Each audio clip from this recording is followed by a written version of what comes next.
बिस्मिल्लाहिर्रहमानिर्रहीम। आज हम चैप्टर नंबर 3 स्टार्ट करेंगे, मैथमेटिक्स क्लास 10th। और इसमें हमारे पास सबसे पहले जो एक्सरसाइज है वो है एक्सरसाइज 3.1। इसमें पहला क्वेश्चन है हमारे पास, express the following as a ratio A ratio B and as a fraction in its simplest form. तो हमारे पास ये पहला क्वेश्चन है और इसके 5 पार्ट हैं। हमने क्या करना है कि हमारे पास नंबर्स दिए होंगे, उनको हमने रेशो की फॉर्म में लिखना है, ए रेशो बी की हालत में, और फिर उन्हें फ्रैक्शन की फॉर्म में लिखना है सिंपलेस्ट फॉर्म के अंदर, जिससे ज़्यादा मज़ीद क्वेश्चन आगे सिंप्लीफाई ना हो सके। तो हम कैसे सॉल्व करेंगे, चले देखते हैं। तो हमारे पास फर्स्ट पार्ट है इसमें RS 750 और सेकंड नंबर है हमारे पास RS 1250। हमने क्या करना है, इन दोनों नंबर्स में के दरमियान में रेशो ये हमारे पास बेसिकली 2 डॉट्स होते हैं, इन्हें हम इंग्लिश में कॉलन भी कहते हैं। तो इनको हमने यहाँ पे इंसर्ट कर देना। उसके बाद हमने ये करना है कि हमारे पास ये दोनों नंबर्स जो हैं, हमने देखना है कि किस नंबर के टेबल पे ये दोनों आते हैं। तो क्योंकि इन दोनों के लास्ट में 0 है, तो इस वजह से हम इन दोनों नंबर्स को डिवाइड कर देंगे 10 से। तो इससे क्या होगा कि एक ज़ीरो से कैंसिल हो जाएगा, और राइट हैंड साइड पे भी एक ज़ीरो जो है वो एक ज़ीरो से कैंसिल हो जाएगा। हमारे पास बच जाएगा 75 और राइट साइड पे बच जाएगा हमारे पास 125। अब मज़ीद हमने देखना है कि दोनों नंबर्स जो हैं हमारे पास 75 एंड 125 दोनों किस नंबर पे आते हैं। तो दोनों 5 के टेबल पे आते हैं, तो हमने अब 5 से डिवाइड कर दिया दोनों साइडों पे। इसी तरह से 5 1 ज़ा 5 हो जाएगा और ऊपर हो जाएगा 5 15 ज़ा 75। इसी तरह इस साइड पे भी राइट साइड पे 5 1 ज़ा 5 एंड 5 25 ज़ा 125। तो फिर हमारे पास आ जाएगा 15 एंड 25। अब दोबारा से ये डिवाइड हो रहे हैं दोनों 5 के टेबल पे, और फिर 5 1 ज़ा 5 एंड 5 3 ज़ा 15 एंड 5 1 ज़ा 5 और 5 ज़ा 25। तो ये हमारे पास फाइनल जो आंसर आ जाएगा इसका, वो हमारे पास हो जाएगा 3:5। इससे ज़्यादा मज़ीद ये सिंप्लीफाई नहीं हो सकते। अब इसको फ्रैक्शन की फॉर्म में भी हमने लिखना था, तो फ्रैक्शन की फॉर्म में कैसे लिखेंगे? तो उसके लिए हम क्या करेंगे कि हमारे पास एक क्वोशंट लगाएंगे। क्वोशंट बेसिकली इस बार को कहते हैं, और 3 जो है उसको ऊपर लिखेंगे, और जो 5 है, जो सेकंड रकम हमारे पास राइट साइड पे होगी, उसको नीचे डिवाइज़र के तौर पे लिख देंगे। तो ये हमारे पास 3/5। अब ये जो आंसर आया हमारे पास, ये बेसिकली फ्रैक्शन की फॉर्म में आ गया, और यहाँ पर आपका क्वेश्चन जो है वो ख़त्म हो जाएगा। इसी तरह से अगर हम सेकंड पार्ट में देखें, तो अब हमारे पास जो क्वेश्चन दिया गया है वो हमारे पास है 450 सेंटीमीटर एंड 3 मीटर। तो जैसा कि आप देख सकते हैं, इन दोनों में यूनिट्स हमारे पास जो हैं वो सेम नहीं है। एक पहली जो रकम है उसका यूनिट सेंटीमीटर है, और जबकि दूसरी रकम का यूनिट जो है वो मीटर है। तो सबसे पहले हमने क्या करना है कि इन दोनों यूनिट्स को एक जैसा करना है, सेम करना है। तो या तो हम सेंटीमीटर को कन्वर्ट कर लेंगे मीटर के अंदर, या फिर इस मीटर को कन्वर्ट कर लेंगे सेंटीमीटर के अंदर। तो इस क्वेश्चन में जैसा कि ये 3 को चेंज किया गया है सेंटीमीटर में, तो इसको कैसे चेंज किया गया है? 100 से मल्टीप्लाई करके। तो जैसा कि हमें पता है कि 1 मीटर जो है हमारे पास वो 100 सेंटीमीटर के इक्वल होता है। तो इस वजह से हमारे पास 3 मीटर जो है, जब हम उसको 100 से मल्टीप्लाई करवाएंगे तो ये हमारे पास 300 सेंटीमीटर हो जाएगा। अब हमारे पास ये जो है 450, ये भी सेंटीमीटर में है, और जबकि 3 मीटर जो था वो भी कन्वर्ट हो गया, अब 300 सेंटीमीटर में बन चुका है। तो अब हमने क्या करना है, दोबारा से उसी तरह से जिस तरह से हमने पहला क्वेश्चन का जो पहला पार्ट सॉल्व किया, उसी तरह से हमने इसको भी सॉल्व करना है। हमने देखना है कि कौन सी ऐसी रकम है कि जिसके टेबल के ऊपर ये दोनों नंबर्स आ जाएं। तो हमारे पास 10 ऐसा नंबर है जिसके टेबल पे ये दोनों आते हैं। तो क्योंकि इनके एंड पे 0 है, तो इस वजह से ये 10 पे आ जाएंगे। तो हमने दोनों साइडों पे डिवाइड कर दिया 10 के साथ। इस साइड पे भी, लेफ्ट साइड पे भी 0 0 से कैंसिल हो जाएगा, और राइट साइड पे भी 0 0 से कैंसिल हो जाएगा। अब हमारे पास बच जाएंगे 45 on the left and 30 on the right side. अब हमने दोबारा से उसी को चेक करना है कि किस नंबर पे ये डिवाइड होते हैं दोनों। तो दोनों नंबर्स जो हैं वो 5 पे डिवाइड होते हैं। तो 5 से डिवाइड कर दिया। इस साइड पे भी 5 1 ज़ा 5 एंड 5 एंड 9 ज़ा 45। दूसरी साइड राइट हैंड साइड पे हमारे पास 5 1 ज़ा 5 एंड 5 6 ज़ा 30। तो हमारे पास 9:6 आ गया। अब मज़ीद 3 से डिवाइड किया, तो ये हमारे पास 3 1 ज़ा 3 एंड 3 3 ज़ा 9 एंड इसी तरह से 3 1 ज़ा 3 एंड 3 2 ज़ा 6। तो फाइनल आंसर आ गया 3:2। तो हमारे पास इसका आंसर बन गया 3:2, और फ्रैक्शन में हमारे पास ये बन जाएगा 3/2। तो इस तरह से हमारा ये सेकंड पार्ट भी ख़त्म हो गया। थर्ड पार्ट में भी आप ऐसे ही करेंगे। हमारे पास 4 किलोग्राम एंड सेकंड नंबर जो है हमारे पास वो है 2 किलोग्राम एंड 750 ग्राम। तो या तो आप इस 4 kg को कन्वर्ट कर लेंगे ग्राम के अंदर और इस रकम को भी कन्वर्ट करेंगे ग्राम के अंदर, तो दोनों रकमें हमारे पास ग्राम में होंगी, उसके बाद आपने कटिंग करनी है। या फिर आप इसको किलोग्राम में रहने दें, जो सेकंड रकम आपके पास दी गई है इसको भी किलोग्राम में कन्वर्ट करें।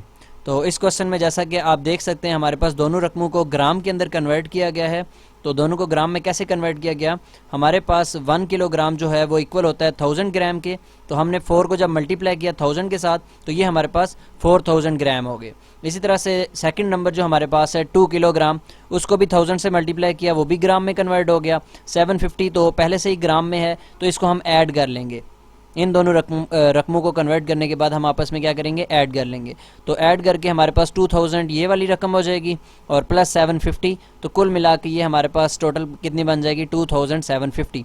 अब ये दोनों रकमें ग्राम में कन्वर्ट हो चुकी हैं, तो जब इनके यूनिट सेम होंगे उसके बाद फिर आपने कटिंग करनी है। तो ये दोनों नंबर्स हमारे पास 2 के टेबल पे आ रहे हैं, तो 2 से इन्हें डिवाइड किया, कटिंग करने के बाद हमारे पास ये 2 रकमें बन गई। उसके बाद मज़ीद फिर दोबारा से हमने कटिंग की 125 पे, और अब हमारे पास जो आंसर आया 16:11 ग्राम।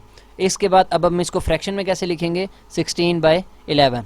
तो ये हमारे पास पार्ट नंबर 3 है। एंड मज़ीद इसके जो बाकी 2 पार्ट्स हैं वो भी इसी तरह से होंगे।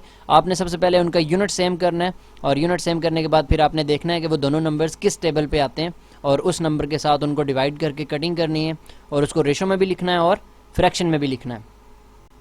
क्वेश्चन नंबर 2 हमारे पास है, in a class of 60 students 25 students are girls and the remaining students are boys, compute the ratio. तो हमारे पास एक क्लास है जिसके अंदर 60 स्टूडेंट्स हैं, जिनमें से 25 स्टूडेंट्स जो हैं वो गर्ल्स हैं एंड रिमेनिंग स्टूडेंट्स जो हैं वो बॉयज़ हैं, और हमने रेशोज़ कैलकुलेट करनी है। बॉयज़ की रेशो कैलकुलेट करनी है टोटल स्टूडेंट्स के साथ, और फिर बॉयज़ की रेशो कैलकुलेट करनी है गर्ल्स के साथ। तो सबसे पहले हम नंबर ऑफ़ बॉयज़ निकालेंगे कि क्लास के अंदर बॉयज़ की तादाद कितनी है। टोटल स्टूडेंट्स हमारे पास 60 हैं, उसमें से गर्ल्स जो हैं वो 25 हैं। तो जब हम 25 को सब्ट्रैक्ट करेंगे 60 में से, तो हमारे पास बॉयज़ आ जाएंगे नंबर ऑफ़ बॉयज़, और वो कितने हैं 35। अब हम पहले पार्ट की तरफ आते हैं। तो फर्स्ट पार्ट हमारे पास है बॉयज़ रेशो टोटल स्टूडेंट्स। तो बॉयज़ हमने अभी कैलकुलेट किए हैं 35, एंड टोटल स्टूडेंट्स हमारे पास कितने हैं 60।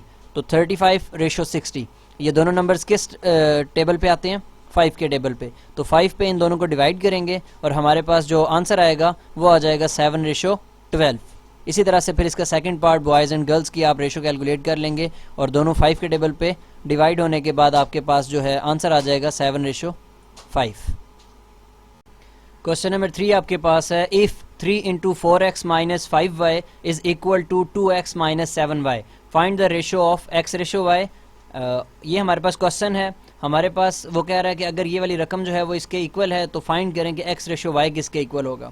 तो हमने इस क्वेश्चन को लिखना है अगेन, और उसके बाद सबसे पहला जो काम हमने करना है वो 3 को मल्टीप्लाई करवाना है। 3 को हम 4 से भी मल्टीप्लाई करवाएंगे, और 3 को फिर हम 5 से भी मल्टीप्लाई करवाएंगे। तो 3 को जब 4 से मल्टीप्लाई करवाएंगे 3 4 = 12, एंड 3 × 5 15 हो जाएगा हमारे पास। तो उसके बाद हमने क्या करना है कि x वाली जो नंबर्स हैं उन टर्म्स को एक साइड पे इकट्ठा कर लेना है, और जो y वाले हैं उनको दूसरी साइड पे। तो ये 2x को जब मैं इस साइड पे लेके आऊँगा तो ये हमारे पास हो जाएगा 12x, और ये प्लस 2x जो है वो इस साइड पे आके -2x हो जाएगा। इसी तरह से -7y एज इट इज़ रहेगा, लेकिन -15y को जब मैं दूसरी साइड पे भेजूँगा तो ये वहाँ पे जाके +15y हो जाएगा। अब 15 - 7y, तो आंसर आ जाएगा 8y, और 12 में से इसी तरह से जब हम माइनस करेंगे 2 को तो हम आंसर आ जाएगा 10x। अब हमारे पास दोनों जो है वो कटिंग हो रही है, 2 के टेबल के ऊपर दोनों आ रहे हैं, तो 2 से हम डिवाइड कर देंगे। तो 2 5 = 10 एंड 2 4 = 8।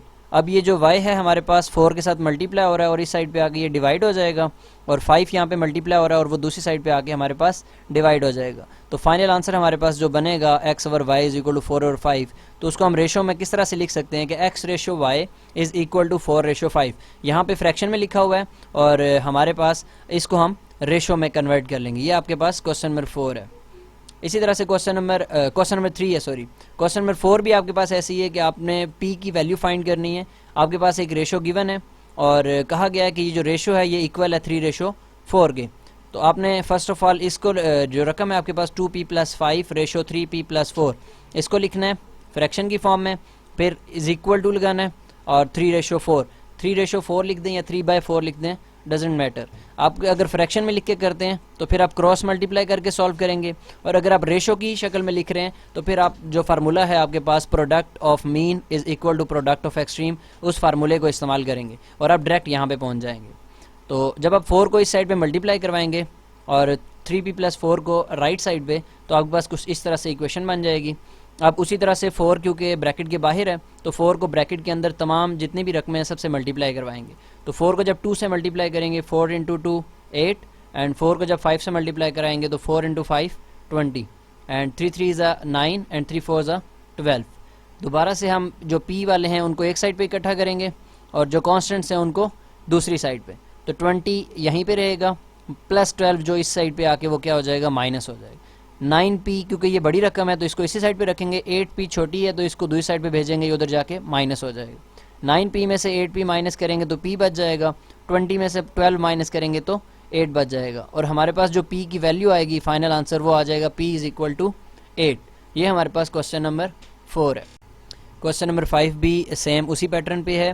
क्वेश्चन नंबर 6 है हमारे पास, क्वेश्चन नंबर 6 एंड 7, तो ये दोनों हमारे पास सेम एक ही पैटर्न पे ऊपर है। क्वेश्चन नंबर 6 हमारे पास है कि 2 numbers are in the ratio 5:8। 2 numbers हैं हमारे पास और उनकी रेशो जो है वो 5:8 है। If 9 is added to each number, और अगर हम दोनों नंबर्स में 9 को ऐड कर देते हैं, we get a new ratio, तो हमारे पास एक नई रेशो आ जाएगी जो कि 8:11 है। देन फाइंड द नंबर्स, तो हमने वो नंबर्स फाइंड करने हैं। तो इसका सोल्यूशन कैसे होगा, सबसे पहले हम लेट करेंगे कि हमारे पास नंबर जो है वो x है according to the given condition. अब जो कंडीशन क्वेश्चन में दी गई है उसके मुताबिक उसको इस्तेमाल करते हुए उन्होंने कहा है कि हमारे पास 2 नंबर्स है और उनकी रेशो है 5:8। तो हम क्या करेंगे कि x को इन दोनों से मल्टीप्लाई करवा देंगे। हम लिखेंगे 5x/8x, या फिर इसको फ्रैक्शन में लिखेंगे 5x / 8x। तो आप रेशो में भी लिख के सॉल्व कर सकते हैं क्वेश्चन को और फ्रैक्शन में भी लिख के सॉल्व कर सकते हैं। अब वो कह रहा है if 9 is added to each number, अगर आप न्यूमिनेटर में भी 9 को ऐड कर देते हैं और डिनोमिनेटर में भी 9 को ऐड कर देते हैं, we get a new ratio, तो हमारे पास जो नया आंसर आएगा वो आएगा 8:11। तो जब आप इसे फ्रैक्शन में सॉल्व करेंगे तो आपने क्या करना है, क्रॉस मल्टीप्लाई, और अगर आप इसको इसी क्वेश्चन को रेशो में सॉल्व करते हैं तो आप फिर फार्मूला इस्तेमाल करेंगे, product of mean is equal to product of extreme, और आप डायरेक्ट इस स्टेप पे पहुंच जाएंगे। अब आपने सिंपली 11 को मल्टीप्लाई करना है दोनों रकमों से, 5 से भी और 9 से भी। 11 5 55 एंड 11 9 99। इस साइड पे भी ऐसे ही 8 × 8 64 एंड 8 × 9 72। अब आपके पास 64 जो है ये बड़ी रकम है, तो आप 55 को फिर राइट साइड पे लेके आएंगे। 55 के साथ प्लस का साइन है, तो जब आप 55 को इस साइड पे लेके आएंगे तो यहाँ पे आके ये माइनस हो जाएगा। इसी तरह से 72 यहाँ पे प्लस हो रहा है, तो जब इसको आप राइट साइड पे लेके आएंगे तो ये यहाँ पे आके माइनस हो जाएगा। 99 में से 72 को माइनस करें 27, एंड 64 में से 55 को माइनस करें तो 9x आंसर आ जाएगा। अब क्योंकि हमने x को कैलकुलेट करना है तो हम क्या करेंगे, 9 को यहाँ पे x के साथ मल्टीप्लाई हो रहा है तो यहाँ पे दूसरी साइड पे भेजेंगे, डिवाइड करेंगे, देन 9 3 = 27। तो हमारे पास जो x की वैल्यू आ जाएगी वो आ जाएगी x = 3।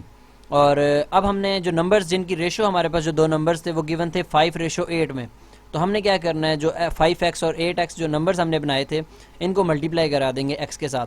तो 5x, x की वैल्यू 3 है, देन 5 × 3 15, इसी तरह से 8x 8 × 3 24। तो हमारे पास जो आंसर आएगा फाइनल वो हमारे पास आ जाएगा 15 एंड 24।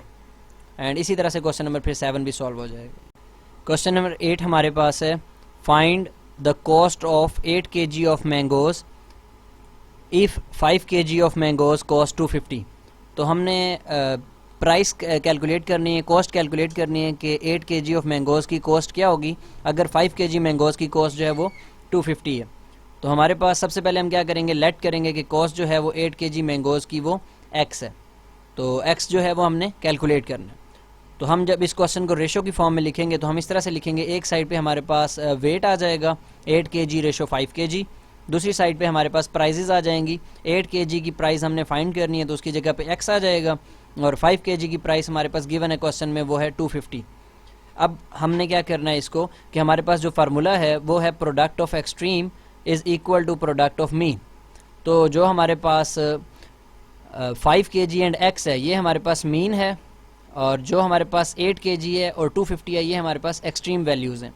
तो हमने फर्स्ट वैल्यू को लास्ट वाली वैल्यू के साथ मल्टीप्लाई करवा देना है, और इसी तरह से राइट हैंड साइड पे हमने जो मीन वैल्यूज़ हैं जो हमारे पास 5 kg और x है इन दोनों को आपस में मल्टीप्लाई करवाना है। तो 5 यहाँ पे x के साथ मल्टीप्लाई हो रहा है तो राइट साइड पे लेफ्ट साइड पे आके ये डिवाइड हो जाएगा। तो जब हम कटिंग करेंगे इसकी तो कटिंग करने के बाद ये 5 1 = 5 हो जाएगा, और ये 50 आर 250 हो जाएगा।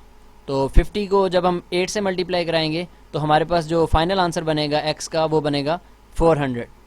तो ये हमारे पास क्वेश्चन नंबर 8 है। क्वेश्चन नंबर 10 है हमारे पास, complete the following. If 4 divided by 7 is equal to 6 upon x, then 4x is equal to what. तो ये हमारे पास क्वेश्चन गिवन है और हमने बताना है कि हमारे पास अगर ये वाली जो फ्रैक्शन है इक्वल है 6 ओवर x के, तो 4x किसके इक्वल होगा, तो 4x इक्वल होगा 7 के। लेकिन हमने कैसे कैलकुलेट किया, हमने क्या करना है कि हमने सिंपली जो मेथड हम पढ़ते आ रहे हैं 3.1 में कि अगर हमारे पास फ्रैक्शंस में नंबर दिए हों तो हम क्या करते हैं, उन्हें क्रॉस मल्टीप्लाई करवाते हैं। तो x को आपने 24 से मल्टीप्लाई करवाना है और 7 को आपने 6 से मल्टीप्लाई कराना है। तो आपके पास जो वैल्यू बनेगी वो बनेगी 24x and is equal to and 7 6 42। फिर आपने, क्योंकि आप आंसर भी आपको साथ में दिया गया है 4x, तो आपको पता है कि हमारे पास 24 की जगह पे हमें क्या चाहिए, यहाँ पे हमें 4 चाहिए। तो किसका टेबल पढ़ें 4 तक के 24 आ जाए। तो यहाँ पे हमारे पास 6 4s are 24 and 6 7s are 42 हो जाएगा। इस क्वेश्चन के जो बाकी पार्ट्स हैं, part number 2 and part number 3, उसमें भी आपने इसी तरह से क्रॉस मल्टीप्लाई करवा के और फिर कटिंग करनी है और सॉल्व आउट करना है और इंशाल्लाह आपको कोई किसी किस्म की कोई परेशानी नहीं होगी और इसके आंसर्स आ जाएंगे। तो लास्ट क्वेश्चन है हमारे पास 3.1 का क्वेश्चन नंबर 11। इसमें हमारे पास है find the value of x in the following proportions. तो हमारे पास ये प्रोपोर्शंस दी गई हैं और हमने इनके अंदर फाइंड करनी है x की वैल्यू। तो ये हमारे पास 5 पार्ट्स हैं आई थिंक।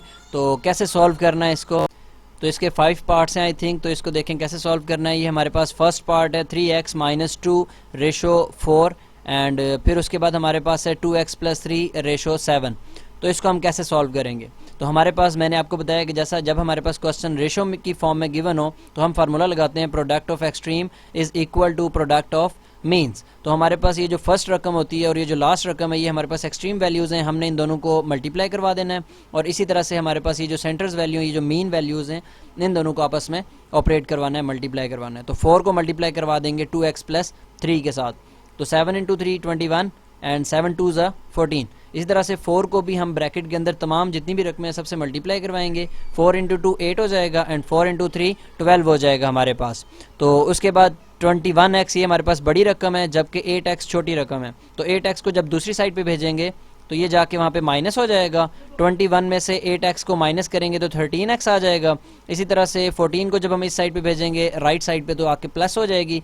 12 + 14 26। अब हमने क्या करना है, 13 को राइट साइड पे डिवाइड करना है। तो ये हमारे पास 13 1s are 13 and 13 2s are 26 आ जाएगा। तो फाइनल आंसर हमारे पास जो x का बनेगा x इज इक्वल टू 2 आ जाएगा। तो ये हमारे पास 11 क्वेश्चन का फर्स्ट पार्ट है एंड सो ऑन। तमाम इसके बाकी पार्ट्स भी इसी पैटर्न के ऊपर हैं, product of extreme and product of mean. तो ये बड़ी आसानी से आप इस पूरी एक्सरसाइज को सॉल्व कर सकते हैं। इसको आप सॉल्व करें, फिर नेक्स्ट हम 3.2 जो है